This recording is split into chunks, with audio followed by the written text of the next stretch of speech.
everybody. Wow, what a welcome mail. Yeah, I'm throwing stuff. Hey, I just got the notification for this thing like 2 seconds ago. That's the best I've ever timed it, y'all. Normally, I'm getting the notification 5 minutes before we go live, and I'm trying to time it perfectly because I never know how long it's going to take to send. Anyway, welcome to our live stream. We're here to talk about raised bed gardening today, and we've got a very special guest. Yay! Yes, hey, welcome. This is Edvin from Smart Pots. I'm sure you all are used to seeing him in chat. Went the wrong way, Carrie. He's over there. Oh. Yeah, there you go. He's over there. Sorry. There he is. I'm backwards. Hey, garden friends. Yeah, Smart Pot Edvin here. Excited to be here at live streaming with you guys. Instead of being back behind the Smart Pot logo, I'm here at the Smart Pot greenhouse. So we thought today would be a perfect time to invite Evan to join us because we're going to be talking all about raised bed gardening today. And we're going to talk about building your own with wood. We're going to talk about using smart pots. We're going to talk about all the different ways that we use raised beds. And Evan's going to be here to help us out. And we're also doing a really cool giveaway. So Smart Pots is being very gracious and offering to join our giveaway here. So I think the text below isn't quite right. Carrie's updating it now. So we're doing a giveaway of a 1-year premium app subscription to our Seed to Spoon app, as well as a 36-inch round raised bed smart pot. So, all you have to do to be entered to win is just join the conversation. We do these weekly live streams every Tuesday. We try and make it fun. We try and make it educational. We try and give some stuff away. So all you got to do to be entered to win is just join the chat. You can ask a question. You can make a funny comment. You can say hi. You can put whatever you want to put in there. And at the very end of this live stream, we're going to pick a winner. And then next week, we will also announce a winner from everyone that is commenting after the fact. So once we're done with this live stream, it's going to go up to YouTube. A lot of y'all are going to see it afterwards. And if you want to join the party, leave a comment on YouTube, and we'll pick a winner from that next week. And to start us off, let's do that for last week. So who's our winner from last week, Carrie? Okay, let me pull it up real quick. Sorry, I was looking at all the comments. I loved it. We have comments. Everybody really likes your beanie too, Edvin. Oh yeah, thank you guys. Yeah, no, we're actually in a freeze warning. Unfortunately, here in Oklahoma.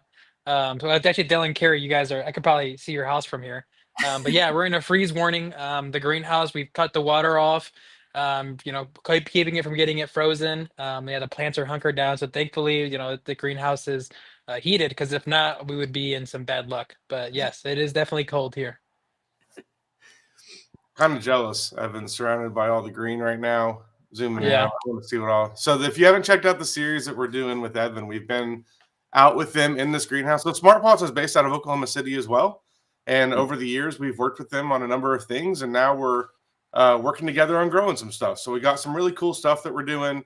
And we needed a greenhouse to be able to grow a lot of stuff. So we're working with Smart Pots. They've got an awesome greenhouse they're letting us use out there. And we're doing some experiments too. We're going to do some fun things like which smart pot grows like a pepper best, a 1 gallon or a 5 gallon, like things like that. So a lot of really cool stuff we're doing out there. Check out our YouTube series if you want to see some of what we're doing there. And yeah. Okay, let me announce the winner real quick. I know you were asking, and then I got distracted with all the comments and talking. So here's the winner from last week. It was this entry right here. This person commented on our last live stream. So congratulations, Jessica. You are a lucky winner. You get the 1-year free premium app subscription, as well as a pack of a Park seed pack that you get to pick. And if you missed it last week, this is what she's talking about. This is a baby goat that was born on our farm last week. We need to bring her in here on a live stream. She was not a huge fan of us the first couple of days with us picking her up. She'd yell a lot, but I think she's warming up to us now. So, yeah, the kids have been going out there. The kids are in love.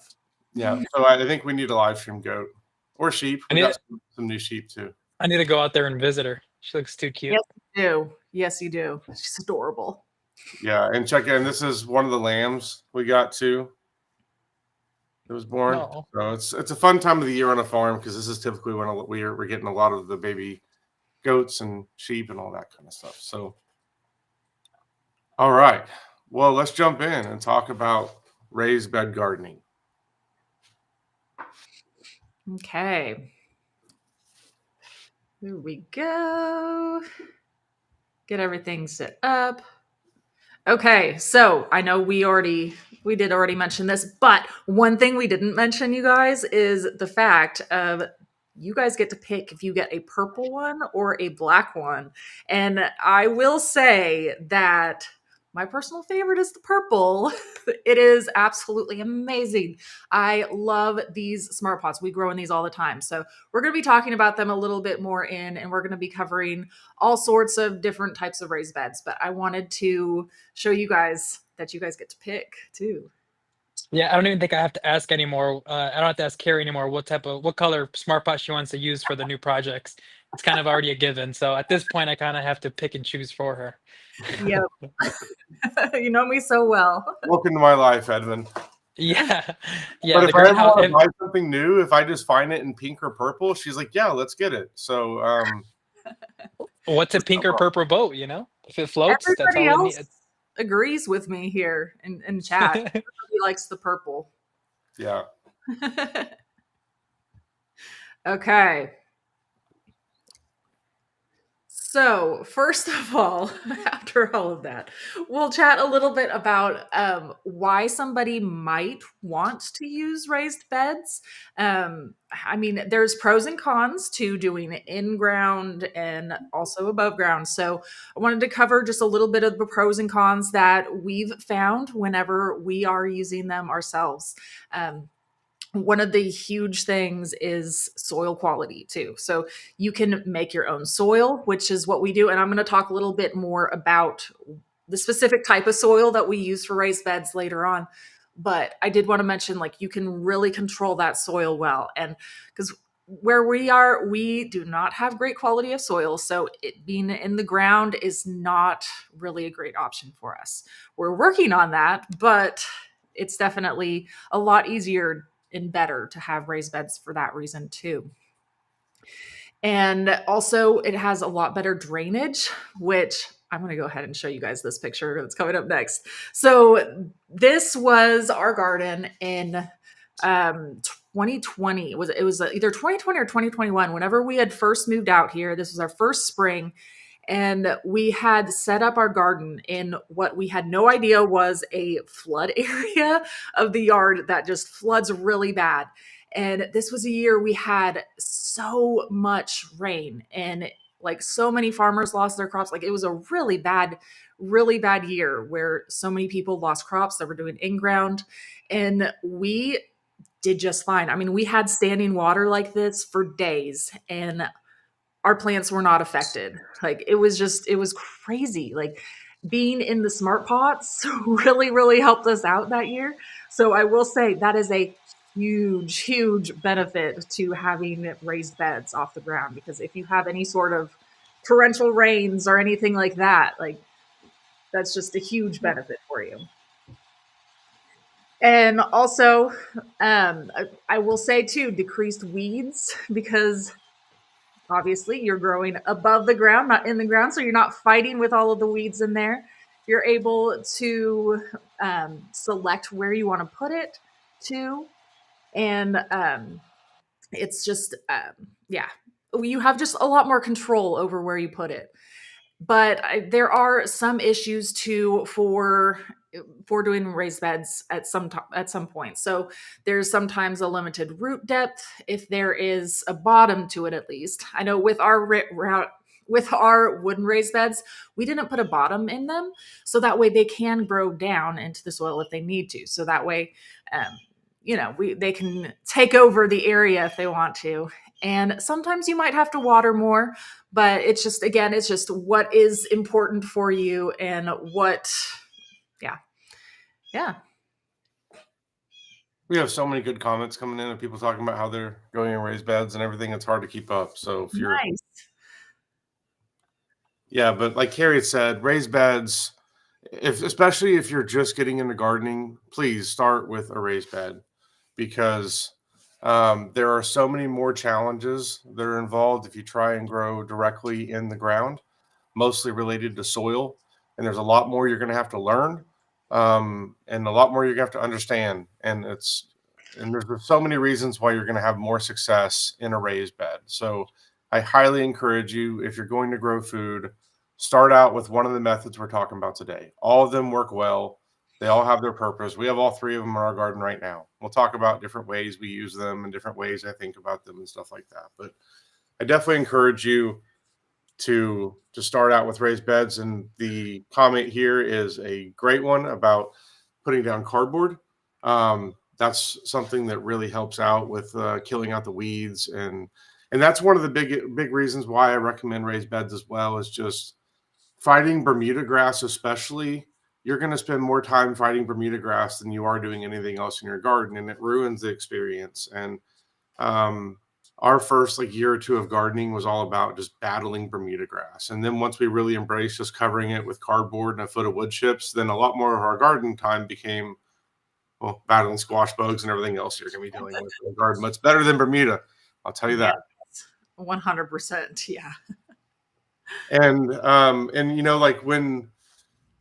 when it comes to cons, the biggest thing is just understand you're going to have to water more than you'd have to water if it was in the ground. But that's just something that we understand and something that we account for. So, all right, let's jump in and look at the different types of raised bed options that are out there. And first, we got to figure out location. Yeah. First, I just want to cover a little bit about what's important whenever you're selecting your location. And first, it kind of depends too on what you're wanting to grow. But also the beauty of having some containers and things like that is you can move them if they're not thriving in that location. That's just a beauty. You can pick it up and put it somewhere else. So, but you want to take into account the sun. So is what you're going to be growing need full sun or some shade or things like that. And then also easy access to water. That is a huge factor as well, because if you are growing a garden that's far away from your place or far away from water, you're going to have a really hard time keeping track of that. A couple questions that we've got to come up I want to answer while it's fresh. So we just leave the cardboard down. The cardboard will break down and will be completely eaten by worms in a matter of 6 months to a year, depending on where you are and what time of the year you put it down. So just make sure some of the cardboard boxes, I'm not going to use ones that are for example, the box that diapers comes in has a bunch of paper on the outside of it, and it's printed and all this ink and stuff. I'm not using those cardboard boxes. I'm only using the big ones that I'm giving you literal examples. When you buy a TV and it's that big box, or paper towel rolls from Amazon come in a big box, that type of stuff, or the boxes that we're using. We're just putting it down, covering that with a foot of wood chips, and then it'll be gone within a year or so, and it becomes worm food. And it's better than a lot of the other things that we tried. We tried some of the weed cloth in the beginning, and it didn't work as well. Bermuda went right through it. Now I've since upgraded to the industrial weed cloth for what we're doing out here. But even so, we still have issues with weeds growing on top of it. And I wish I would have just found enough cardboard last year and used cardboard instead. So I keep finding myself coming back to cardboard no matter what I try. It's just tried and true, and it works really well. Mm-hmm. Agreed. Yeah, we lay that down directly on top of the grass, and then we throw some wood chips on top of it, and then it's good to go. And it looks beautiful too. Makes great walkways. So another thing that I did want to mention besides having easy access to water, it is also really important to have it convenient for you, not just for watering, but for being able to see it. So that way, if you can see it, it's in sight, it's in your mind, you'll be more likely to spot if there's a problem or anything like that. So I always want to mention things like that too. Another great thing to remember, you guys already mentioned it being close to water. If you're ever planning on doing any type of irrigation, you'll actually spend a lot less on materials. If you're closer to your water supply, you don't have to worry about hose running to your garden. So the closer you are to your water supply, easier you are in the long run as well. Yeah. That's a good point. Mm-hmm. Okay, so let's talk about a few of our favorite types of raised beds here. And we were going to start with smart pots because these are, I mean, it literally take up at least half of our raised bed space, if not more. I mean, we have so many smart pots. We are a huge fan. So, Edvin, you want to talk a little bit about smart pots? Yeah, so smart pots, for those of you who are not aware, are fabric growing containers. They're actually the original fabric growing containers. They're made 100% here, or actually right behind me here at Smart Pot World headquarters here in Oklahoma City. 2025 is actually going to be our 41st year of being in the horticultural industry. We started back in 1984. Our founder, Ralph Rieger, was actually a World War II veteran who actually flew over 100 missions in his, in his plane, got shot down multiple times, and actually came back to Oklahoma, retired here, and had a small tree farm. And he actually had the idea of growing trees better. I don't know how many of you know, but traditionally how trees are grown today is a method called bag and burlap. So after the tree's been growing in the ground for 4 or 5 years, they'll come in, spade the tree around, and kind of get it ready for sale. Ralph had the idea of growing in a fabric, and fast forward 40 years later, we have the Smart Pot.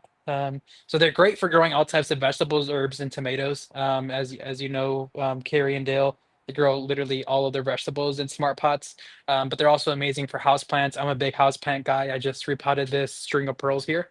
In our Smart Pots, you can actually use them just sitting down on the ground, like how Dale and Carrie do. You can actually also put them in decorative pots. Some of them, some of my house plants at home, we actually do what's called pot in pot. So we'll have our decorative clay pot and then stick the smart pots in there. The number one reason why you'd want to use a smart pot is root health. So we've all been to the nursery, garden center, get our brand new, vegetable, take it out of the plastic pot, and you see those roots that are circling and literally suffocating themselves. So in a smart pot, there's literally a million holes that make up the smart pot. And so that allows air and water and the right amount of nutrients to move in and out of the bag. And that allows for air root pruning. So you get no circling roots at all. And you get a much more healthier plant. Thankfully, we have numerous white paper studies that actually prove the technology of growing in the fabrics. So yeah, it's a little bit about us, and we have smart pots at all local garden centers or online, or at the Park Seed to Spoon app. Definitely check that out. We're also on there, and yeah. So when we first started gardening, so we started with wooden raised beds, and then I started getting into container gardening, and I tried out just like we stumbled on at a garage sale one day, like the mother load of containers where they were selling like 50 of these old plastic containers, and I got all of them. And so we tried growing in those, and we just had so many problems. So I kind of wrote off containers for a whole year. And then I went through a master gardener program here in Oklahoma, and they talked a lot about these smart pots. And they had a professor there that had been using them and doing a lot of experiments with them and stuff. So anyway, that kind of like piqued my interest, and I got some and started trying them. And definitely noticed the same results that I had seen. So here's some of the key differences between them and standard containers that we use in the past. Number one, these aren't going to dry out nearly as quickly as those containers did, because you'll see, like, you throw a broccoli plant in one of these, and here, like a month or two into it, you're going to see a whole bunch of tiny little roots coming out the bottom of the smart pot into the ground. So much so that if you're going to move it, you need to like know that you're gonna have to like water it extra after you move it, because it's like relying on that. Like, so there's this, it's able to retain moisture so much better. And also the whole concept of air pruning, that really has weight. And what I mean by that is, in our containers, like when the roots would hit the side, they would start spiraling, and then they would get fibrous. And at that point, the roots aren't doing much. They're not pulling in nutrients. They're not pulling in water. They're not pulling in air. They're not really doing anything at that point. Whereas in the smart pot, when they hit the side, they don't circle like that. They stop and they form a bunch of, it's almost like a web of roots you'll see like along the whole side of the smart pot. And that's where it's able to continue to bring in both water and air. And so we've seen just, and it's also so much easier to harvest specific things out of smart pots. The key example here is potatoes. I will never grow potatoes any other way than in a smart pot, because when I'm growing in like a raised bed, I've got to dig into the raised bed in order to find all the potatoes. And if I'm using a shovel, then I'm going to accidentally hit one of the potatoes, and then that has to be one we eat like that night. And it's just, it's just a lot more, it's a lot harder work to go through and dig it all out, as opposed to taking one of these smart pots and dumping it into a barrel. And then my kids are fighting over who can find the most. It's like an Easter egg hunt in the middle of the summer. And that is another like really thing I really like about smart pots, is how much easier it makes it to grow or to harvest things like that. And then I think the last reason that I like smart pots so much is Oklahoma is a wild place to try and grow food, especially in April and May. And you never know when we're going to have a hailstorm. We're under tornado warning like half the days in between mid-April and mid-May typically. There's a lot that can go wrong with the weather here. And having the ability to take a tomato or a pepper plant that I really care about, that I've like been babying since mid-February, being able to take that plant and move it into my garage is awesome. Because in the past, I used to have to go set up these covers that go over it, taking like 5-gallon water jugs and cutting off the bottom and putting them over the plant and doing all this stuff. And it worked, but then I would forget to take it off the next day, because of course the next day it's gonna be 90 degrees in Oklahoma or 100, and if you leave it on too long, then you burn the plant up. And it's just like, it just makes things so much easier if I can just move the plant. Also, other examples are if there's something that is growing really well full sun in the spring, like spinach, but come May it's getting really hot here and it's going to bolt and go to seed, I can move it to where it's shaded in the afternoon. I see a question here: are they easy to move? The 5 gallons and stuff like that, yeah. I mean, it's if you can move a 5-gallon bucket with water, you can move this. The It just larger one, depends too, yeah, on your yeah, mixes. We have like a 3 foot little shorty here that we planted with sunflowers. If I know I'm gonna move it, if I need to move it like to move a table, I won't water it for a couple days. Let it completely dry out. And yeah, most things, if you're completely dry, you can move them around. And then from there, water them in, and then get your weight up yeah. um, I'll that also way. use a tarp to move them. So, Yep. like, even though, because I've had to move, man, I am an expert when it comes to moving smart pots. I doubt very many people have moved as many pounds of smart pots as I have in my life, That's because true. we have a picture somewhere. I literally loaded up a flatbed trailer 3 times of all of these smart pots when we moved. So I had to move them like from the backyard onto the trailer, from I'm the gonna trailer driving here, from the trailer, and then I've moved the garden location here like 3 times. So it's probably why like I have such back pain right now, and I'm having to go to the chiropractors because I've been moving smart pots for the last 10 years. That's Um, probably why you also have monster calves. That actually that answers that question for me. So that was a mystery, but now I know. but so yes, like using things like tarps, wheelbarrows makes it easy. Even the largest smart pot, like that 4 foot wide smart pot, I can move those with a tarp and a yeah. There we go. There's the picture of That's us funny. driving down the road with the smart pots, That's awesome. moving our garden when we moved houses. So anyway, that is a lot of information about smart pots. Hopefully Well, that's and I something will you say know. too, like for me, I mean, I can even lift like up to probably like a 15, or I can drag a 20 or 25 full. I can't like lift it and carry it, but I can drag it. And if I have like a helper, like even one of the older kids, like picking up the other side, I can, because they have handles and it makes it so easy too. So that's a key thing there. So I mean, I will say yes, they are very portable. Yeah, and Dell really touched on it. Another main reason why you'd want to grow in smart pots. Oklahoma, we have super clayey soil that's super hard, almost impossible to grow anything in. So if you're in an area, if you really want to grow a blueberry, what we always recommend is get a 15-gallon smart pot. 15 gallons a pretty decent size to grow most of anything.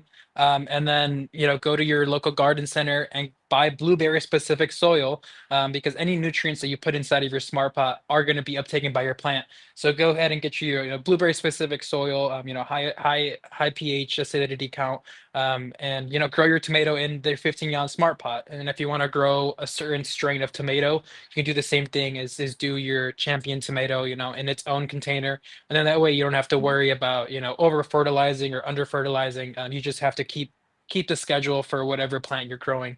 And also another question that we almost always get is, are smart pots good for warm climates? And here in Oklahoma City, we get all the way up to 115. There's people actually, we're constantly sending smart pots to Kuwait and Dubai. There's actually gardeners over there who actually can't grow certain types of vegetables like lettuces unless they're growing in smart pots. So the pots actually allow the roots to breathe, and you're able to grow a lot more vegetables in areas that you couldn't. Yeah, I see this question too that Linda popped up is, can you grow onions in them? And I absolutely, I mean, we pretty much grow anything and everything in them. We even one time accidentally grew like this like 6 or 7 foot tall sunflower in one. Like it was taller than Dale. It was really funny. And it was in a 1 gallon. It was in a tiny 1 gallon. Oh wow.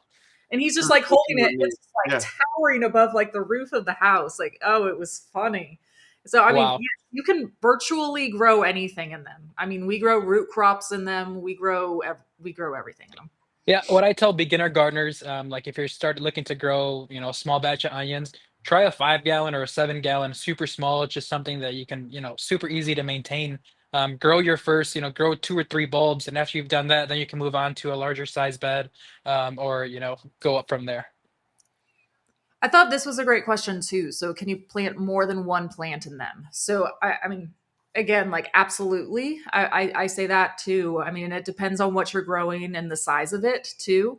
But we all the time will take one of the larger smart pots, like a 20 gallon. We'll put a tomato in it. We'll put a basil and a marigold, and just combine and conquer. I mean, the sky's the limit. I call Dairy the queen of companion planting because I've learned almost all my companions from her. The Seed to Spoon app is also a super great resource for you to check about what you can companion plant. So any companion plants that the Seed to Spoon app recommends, you can do them all inside of a smart pot. Hey Edvin, do you have a empty smart pot sitting around there that you can show? We have a request. Yes. Give me 1 second, and I will. And I saw a question here from Jacqueline as well. You could totally do a complete garden with smart pots. Absolutely. Yeah. So you guys already knew I had to find a purple one for Carrie. So here's a purple 15-gallon smart pot. This is what you'll find in most of your garden centers. They come in just like this, super flat. So as you can tell, this is a 15-gallon planter. So if this was a plastic or a clay pot, you'd have much more volume to deal with. But they're super easy. So you simply just unfold them. And that's it. They're ready to plant. So you fill them. We always recommend a super high quality soil, just because any of the nutrients that you put in here are going to be uptaken by your plant. So once you get this planted up, this is actually exactly what this is. This is a 15-gallon. Now this is a pineapple plant. We've probably had in this greenhouse for maybe 5 or 6 years now. It's fruited. It's actually got 2 little pups. You can't really tell. But yep, this is a 15-gallon. And then behind here is another one. This is a black one. We put strap panels on here. These are once again super easy to move around. So what I'm telling gardeners to plant is, our monarch butterfly numbers are actually down. So if you can in your garden, get a smart pot of some pollinator plants or milkweed, and grow some plants for our monarch friends, because their numbers are dwindling. Hey, we had a question real quick. I think Dale popped that one up. Yeah, let me answer this one real fast because it's a quick, easy answer. So with smart pots, what I typically do is I take like a 16-ounce glass, like a standard drinking glass, and make a mark in the soil. And everywhere that you can make a mark, plant an onion. That's like an easy way to do it in a smart pot. You could do a similar thing like out in your garden with something like a seeding square, or with also like muffin tins. Like we've done that before, where you can just press them into the soil and it leaves a mark. But you just want to leave enough room for that onion to grow. And typically, like just there's a standard drinking glass is like the perfect size for it, and just mark that everywhere. And once you do it once or twice, you don't have to do it again because you'll be able to visualize it. But like the first few times, do that. But just just put as many as you can in there that give space for them to grow is the easy way to look at that. Okay, we have a few other questions about the smart pots. So, Edvin, what kind of fabric is that? Yeah, so smart pots are actually made from a proprietary fabric.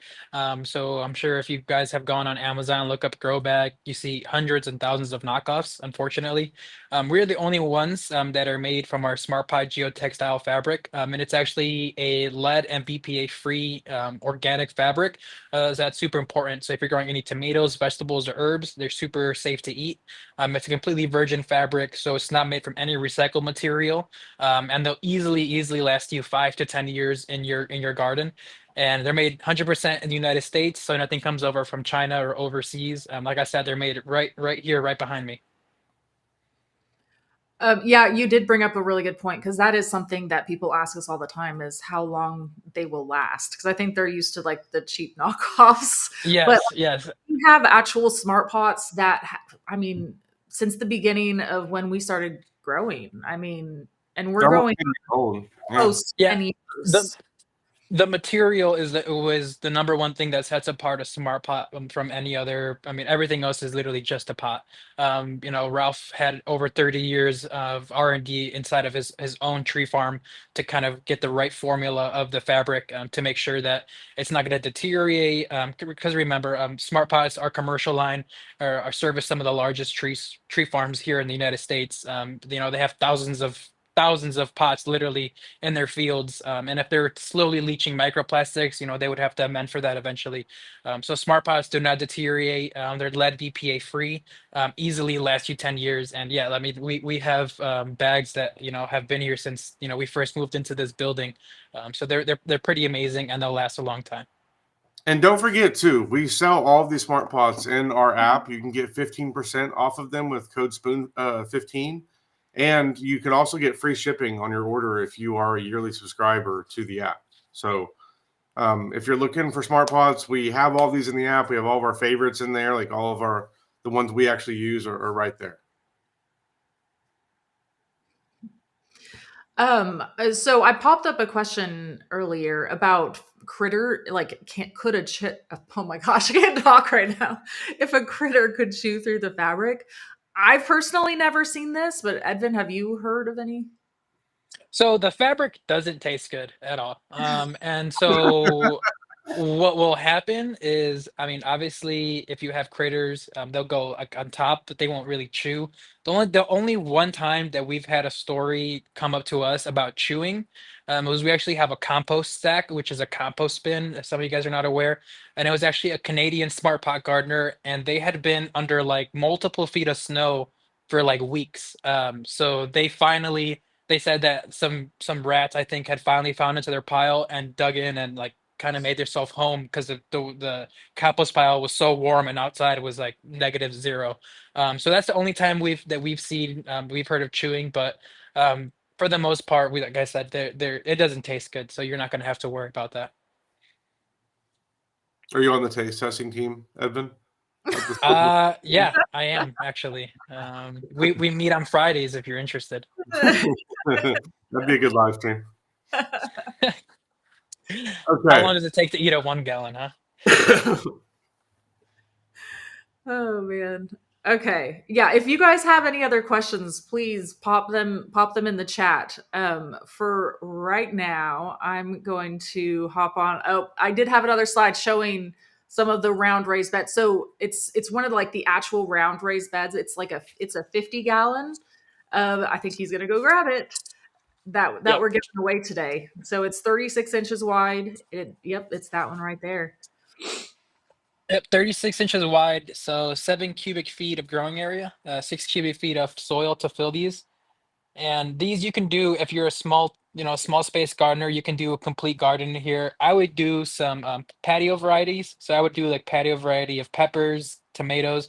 You could even also add in there some cool weather veggies. So if one of you guys wanted to start a cool weather garden, you could do some lettuce, cilantro, and parsley, which is what we did right over here. This is a 5 gallon carry, I believe. Yes. Yeah, it was 5 Um, gallons.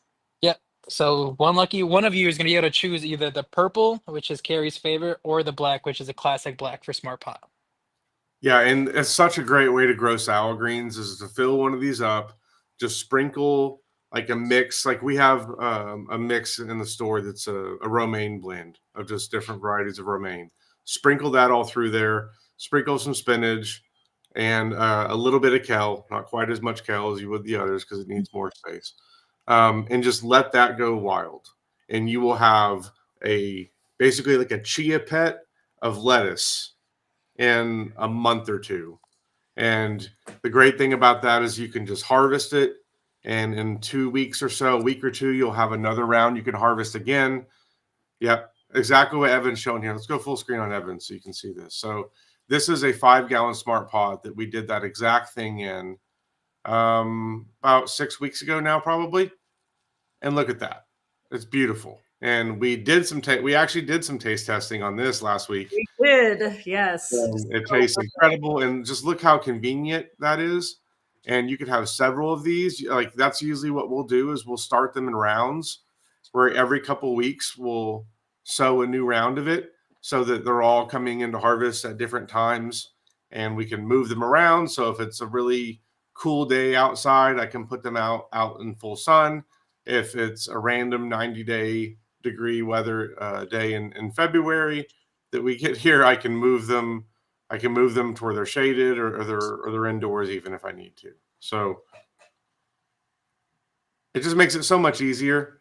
And especially if you're growing on, like, if you're just growing for like a smaller scale for 1 or 2 people, or even like a family of 4, it's just going to make it so much faster and easier to get started if you go something like this. So let's talk about the other ways of growing and some of the other methods. So this is another method that we use. These are Vego Gardens. These are metal raised beds. This is one that's actually right behind Carrie right now, right outside the window. Right outside that window. These are awesome as well. And we also carry these in our store as well. These are going to last a very long time. They're very similar to smart pots. Now, the difference here is you're not going to have the air, the air pruning and all that going on that you have with the smart pots. And these are going to be more expensive. But if it's a situation where you want something that's going to be like in a decorative area and you like the look of this metal, this is another option to go with. And this is it'll come in a kit where it's in a box and you put this together with some rivets. It took my son and I, my 7-year-old, I was 7 at the time, I think, when we did this. It took us maybe 20 minutes to put it together, and then they had fun together. And, yeah, it was a cool little project. So these are awesome as well. Last a long time. Some of these also, one of the big benefits of these is they can be pretty tall, which if you have back issues or if you have little dogs that jump up into raised beds or something like that, this might be a good option for that. Yeah, so all the things we talked about with smart pots pretty much apply here when it comes to soil and stuff. Now, some of the questions I saw pop up, and I starred them, Carrie, if you could help me find them, were related to what to do when you have these really tall raised beds and you don't want to fill the whole thing up with good soil, because that would cost a lot of money to fill this whole thing up with good soil. So let's talk a little bit about what you can do in these situations. So for this bed, what I did was I had a lot of compost actually left over from the summer because I had a big dump truck of compost delivered for the garden that we built. So I filled the bottom of this with a mix of wood chips and compost up until about a foot from the top. And then a foot from the top was the Mel's mix, the soils mix that we talk about a lot here. And if you're not familiar with it, just check out in our app at on the very first page on the dashboard. If you scroll down, there's a list of videos, and one of them is how to make your own soil mix. It's right here. Here's the ingredients. So that video shows exactly how to do it. Check that out if you want to see that in action. But basically, you just get these 3 ingredients, you mix them together, and then that's your soil mix. So that's what we do on those larger beds is we'll fill the bottom half with either wood chips or with compost or a mix of them. One thing to note on wood chips is you don't have to go buy them from the store. In fact, I recommend you don't buy them from the store. What we do instead is we get them from our local compost facility. where there's 3 different cities within 20 miles of me that will let me take my truck up there, and they will dump as many wood chips as I can fit in the back of my truck or in my trailer for free. So I typically do that a couple times early in the spring. I'm going to get a whole bunch of wood chips. And question here from Michelle on where we buy vermiculite. So in the past, I only bought it from local garden centers. And that's still where I prefer to buy it, but it's been hard to find lately, especially in Oklahoma. The rise of the cannabis industry here has made it to where vermiculite has become hard to find because it's used a lot in those grows as well.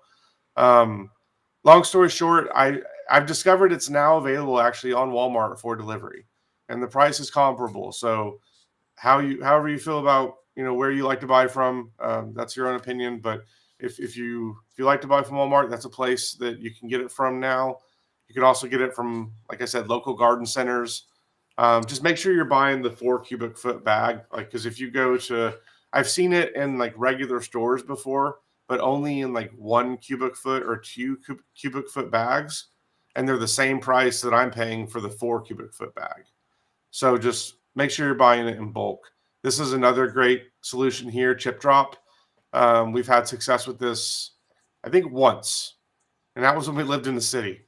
And our driveway was a mountain of wood chips for like a week, and that was a great workout. Yeah, we came up to that and we're like, "Woo, wow!" Yeah, that's another great way to get Yeah, wood. and Dale, actually, local to us, the Midwest City, that compost facility, they actually sell compost for $20 a yard as well. So last year, Nice. that's actually how I filled up my entire garden. It was compost from them, because $20 a yard is beyond cheap. Yeah. One thing I have to mention when it comes to compost from these facilities, though, is make sure that you are testing them before. Yes. Is this your garden, Evan? Was that what I just saw? Yes. Awesome. Yeah, yes. I was popping up a picture of his garden. That's the first time I've seen it. That's nice. Very Thank cool. you. Yeah. So that was the start of it. So 4 12-foot raised beds from Smart Pot, and then that's at the end there is a 20-gallon that I did a Mexican sunflower in.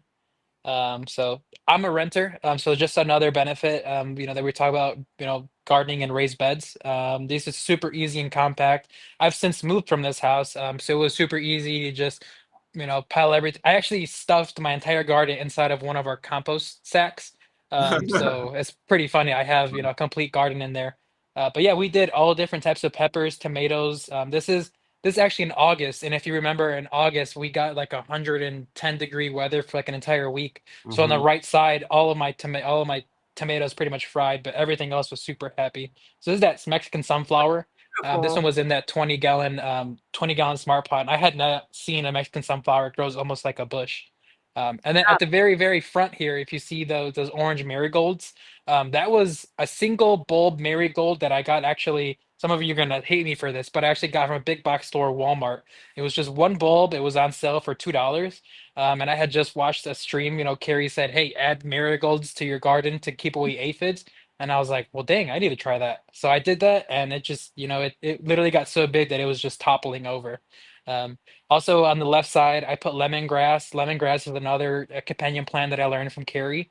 Actually, right behind that lemongrass, I planted a little bit of milkweed, and milkweed attracts a lot of bugs. So I actually had to have that there to keep the bugs at bay. And also at the foot of the milkweed, I actually did chocolate mint. Another thing I learned, I think Dale actually mentioned this one time, was that mint was great for keeping bugs away. And actually, I think Dale was actually the one who taught me that ants will actually farm aphids. So actually on that milkweed, I had like little like aphids and whitefly like eggs.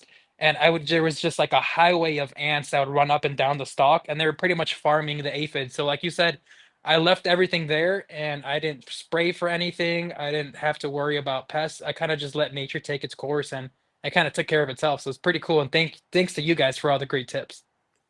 That's awesome. I wish I would have gone out to your garden last year. We got to make sure, I know. So Evan's going to come out here and help us with setting up some irrigation.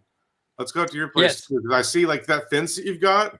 It would be really cool to have that line with peas. Oh, that would be really cool. It might get stolen. I don't know if the neighbors will come steal your peas, but it's an offering. And the dogs love peas too, by the way. That's another thing. Yeah, actually, we actually live in we're almost in the city, and actually our neighbor in Oklahoma City, they actually passed ordinances where you can have small chicken coops. So they got a small chicken coop. So maybe if I grow some peas on that side, I could feed their chickens, and they can toss over some fertilizer. Win-win situation. There you go. I love it. Okay, so let's talk about what. Oh, but one other thing I want to touch on with the compost that I have to mention is if you're going to get compost from like a facility like that, make sure you test it before you use it, because you have no idea what's going into that compost, and a lot of times they don't either, because they're making it from materials that are being brought in from the community, and some of those materials could be sprayed with, you have no idea what's on there. So just make sure you're testing compost from a community source like that before you use it. We have videos that talk about how to test it. It's really simple. You just grow some pea seeds in it for 3 weeks and then see if there's anything. Or your local ag extension. Local ag extensions will also do soil tests. Yeah. So that's one thing to mention on the compost is I do try and avoid using it like on where if I'm growing food. Typically, I'm getting compost from a place like Mimic Materials in Oklahoma. Like that's all they do is compost and stuff like that. And I know that they're testing it, and even then, I'm still going to test it on my own because I got burned so badly that year that my tomatoes got wrecked from compost that was tainted from aminopyrrolid that came from horses that were grazing. I did like a full analysis on this, John. This is why I'm telling you this, because it was pretty heartbreaking. Dale was getting down to the root of the cause. Oh, wow. I love it. Love it. Okay, so let's talk about wooden raised beds. We have a bunch of wooden raised beds as well. So this is our old garden that you're looking at. This is when we first started, when we lived in the city. Yeah, I wanted to show this one because it had a mixture of the raised off the ground beds that everybody always asks about and the wooden raised beds that are on the ground too. Yep. So let's talk about both of those ideas. I know the wooden raised beds that are off the ground look awesome and they look like they'd be super handy, and they are for several months out of the year. But when it gets really hot or really cold, things start to break down. And what I mean by that is, number one, when it gets really hot, you're going to have to water it all the time because there's nothing helping it hold in moisture. And it's going to get hotter than everywhere else. And you're going to have a harder time growing things in it that don't like the heat. When it gets really cold, it's kind of the opposite problem. The earth isn't there to insulate it. I mean, the earth is there, but it's 3 feet below it and it's not insulating it. And what you end up with are plants that freeze and roots that freeze way before their counterparts on the ground will freeze. So if you're going to do one of these raised beds on legs where it's up off the ground, just know that, especially if you live in a place like I do where it gets really hot and really cold, you're really only going to be able to grow in that for a limited amount of time. Now, from March to May, man, they're awesome. And being able to harvest lettuce like right off, it's worth it for that. But just know that you're going to need stuff in the ground too, because plants like to grow up against earth, like in the ground. Like that's where they're designed to grow. And that's where the processes work best. And when you get them up off the ground, it becomes more challenging. So if it's just like salad greens or something you're growing, don't worry about it. It's going to be fine. But if you're trying to grow a tomato in them, it's going to be harder than if it's something that's on the ground. Even a raised bed, I know it's like it's attached to the ground, and the roots are able to go down and search for stuff beyond the contents of the raised bed. So let's talk about wooden raised beds. There's a lot of opinions out there on what type of wood you should use and all this kind of stuff. And if you look at any of our videos we've posted recently where it shows a wooden raised bed, you're going to see people talking about pressure treated and all this kind of stuff. And our philosophy when it comes to gardening is you should do what works best for you. And for some people, the only option you're going to have is to buy pressure treated wood. Now, if the pressure treated wood is from 30 years ago, yeah, don't use it because they used to use arsenic and all sorts of other stuff to make it to where the wood would last longer. The processes have changed. Some people are still uncomfortable with it, and that's fine. If you're uncomfortable with treated wood, then you can just use cedar. Cedar is more expensive. So that's why we opted to go with treated wood whenever we first started gardening.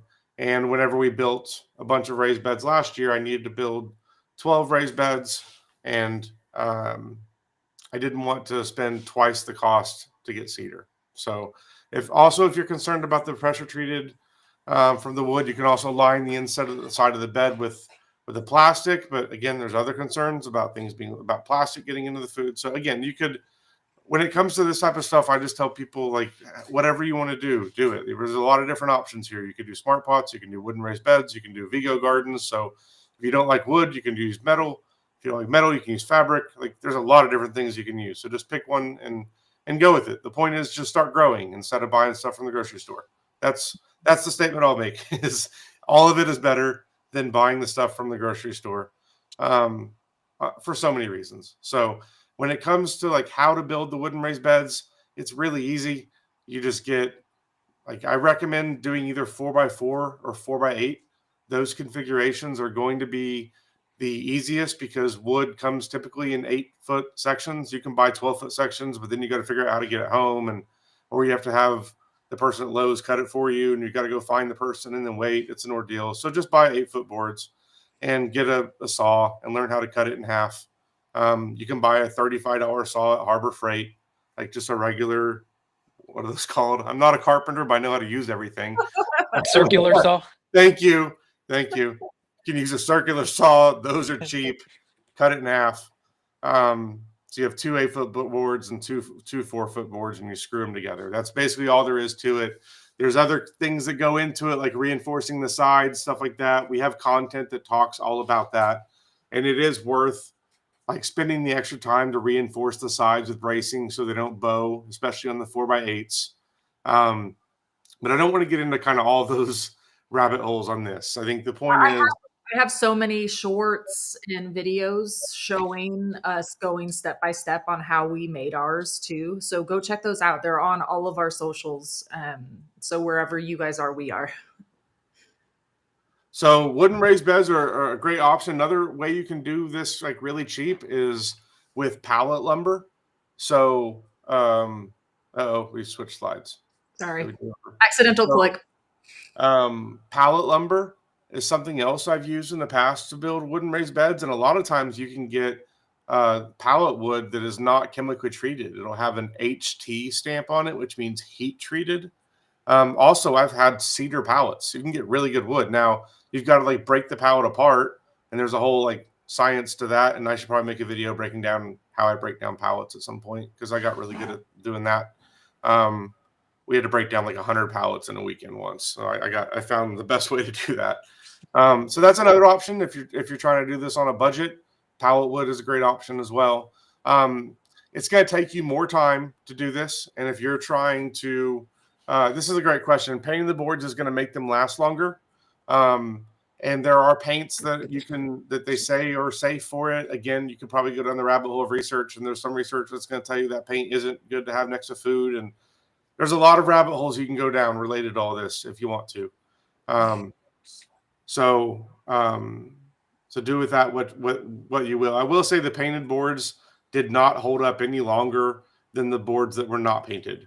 They all fell apart in 3 or 4 years, pretty much. I made them last longer, but like I couldn't move them. Like when we moved houses, none of these came with us. I tried. We attempted to bring the ones on legs, but yeah, they fell apart as soon as we lifted them. Yeah, so that just they're not going to last as long. Our smart pots have lasted way longer. And that Vego Garden's going to last forever too. I mean, yeah. And it's easier to get started in a hurry with a bunch of smart pots than now. If you're really handy with a saw and with cutting stuff, and you're watching this, you're like, I could build all those in a weekend. You probably could. So do that. If that's what you're really good at, do that. But if you're overwhelmed by the idea of building a whole bunch of raised beds, learning how to use a saw and all this stuff, then don't worry about that. Just get smart pots or Vego Gardens and go from there. But just get started growing. That's the main thing. So. Do we have any questions about wooden raised beds or anything that came up? I think it's pretty like explained. It's a box and you put it on the ground. And them up as we were going. So I think we're good. If I missed something, pop it back into chat. So we said earlier that watering is going to be something that you have to do more of with raised beds. So that's why we spent a lot of time, and I'm raising my desk. Let me like raise with it. So it's like, I got tired of sitting, my back's hurt. Okay. So when it comes to watering, I do recommend having some sort of a system to automate it or to make it easier. So a couple different ways you can do it. What you're seeing here is a picture of a PVC system that we built. Just 3/4 inch PVC pipe with holes drilled in it. And then that hose connector you see at the very back there where the hose connects in, that's a fitting you can get from Home Depot for like $3 to connect a standard like garden hose to PVC pipe. And then those are just standard tees, and there's caps at the end of each of them. Again, we've got videos that break down all of this. If you go to our like TikTok or Instagram, a lot of our most recent stuff has been this too. So there's that system we have. We have another one we've done where we've bought the actual like irrigation tubing, like the store-bought stuff with the black tubing and the emitters and all that kind of stuff. And that works well. It's more complicated, and the emitters tend to get clogged easier, and it's just more of a pain in the butt. It is more efficient with water, though. So if you need to do 10 gardens, you probably need to go that route, whereas PVC, I can only water 2 gardens at a time before the pressure runs out. Yeah, here's a picture of Edvin's system. Edvin had a really nice watering setup, too, here that I wanted to show. Yeah. Yeah, I don't know why people. I think people overcomplicate watering, and I think it just comes off as a super daunting task. But I've told Dale this year that we're going to do a lot of helpful videos and shorts on how to simplify watering. This here at my garden, I completely did just drip irrigation, so it was just a 1 inch line, and then off of that, I ran off little emitters with just like 1 gallon per hour drips, and that's pretty much how I ran my whole garden for the whole year. I would run watering just for like around 20 to 30 minutes right before I went to work. And it was as simple as just plugging in the pump and then everything would just water itself. Save so much on watering, and especially in the super, super hot days or on days when you're feeling lazy, feeling you don't want to get in the garden. It's so much easier to just flip a switch and you're watering your whole garden. So we're gonna definitely help out those gardeners that need help with watering.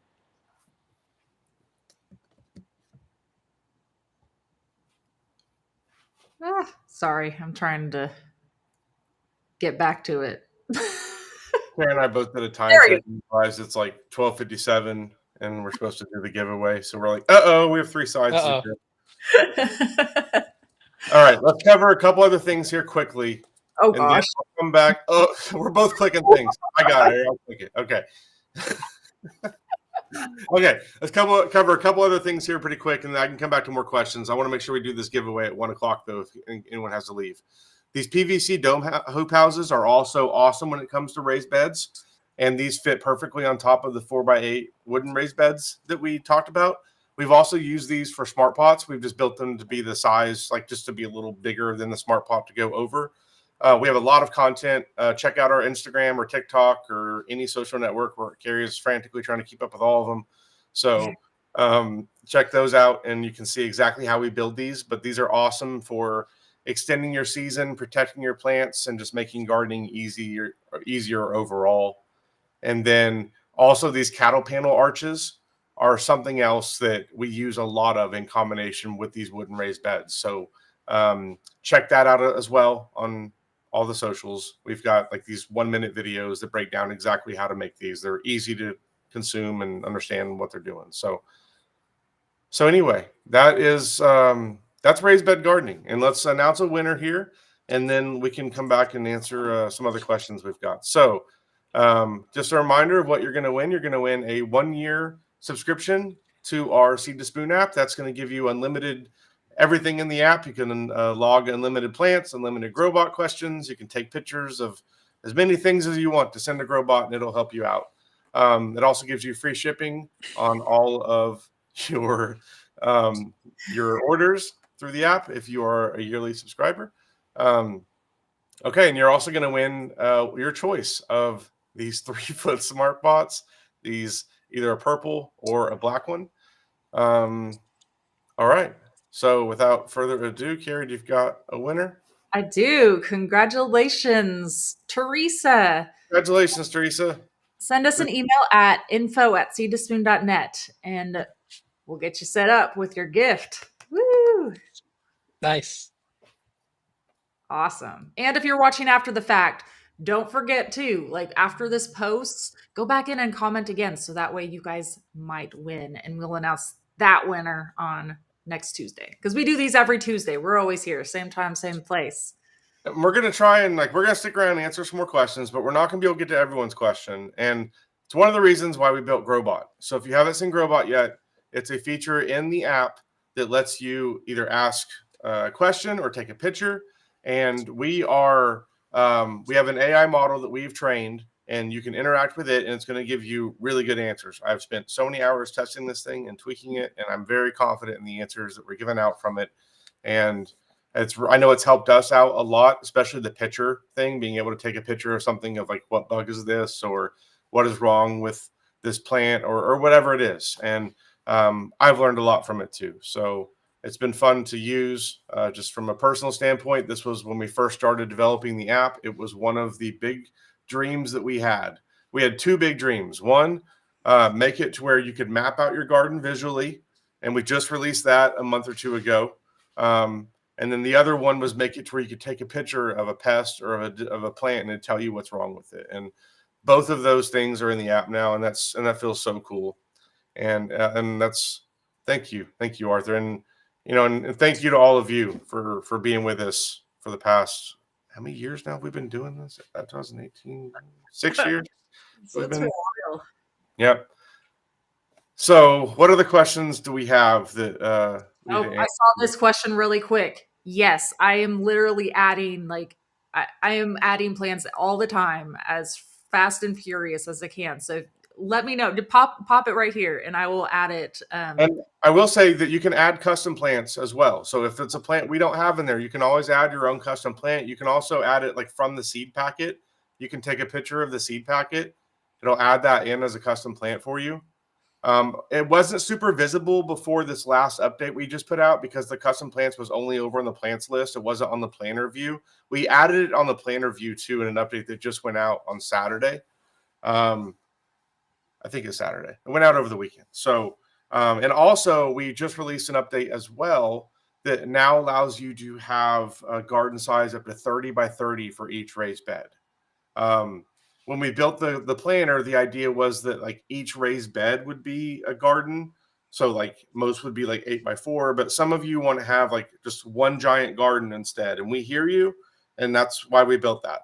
We left it at 30 by 30 for now, because there's some technical complications around having something larger than that. I'm not going to bore you all with the details, but let us know if you need something larger than that, or if you have a use case where it doesn't work for you.